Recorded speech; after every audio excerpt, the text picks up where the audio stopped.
با سلام و درود خدمت تمامی بینندگان کانال HTS TV.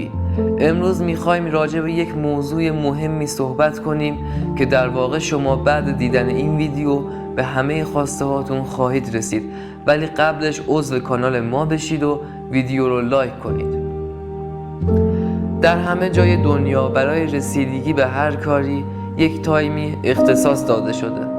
نمیخوام زیاد پیچیدش کنم، ولی ما هم باید در یک زمان خاصی از خدا بخوایم تا آرزومون رو برآورده کنه. حالا این زمان چه وقتی هستش؟ وقتی که از خواب پا میشیم، چون مغزمون درگیر هیچ چیزی نیست و آرزوی ما اولویت اول کائنات میشه.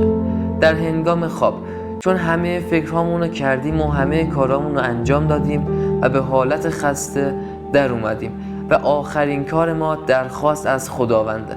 این نکات رو رعایت کن، قطعا نتیجه میگیری.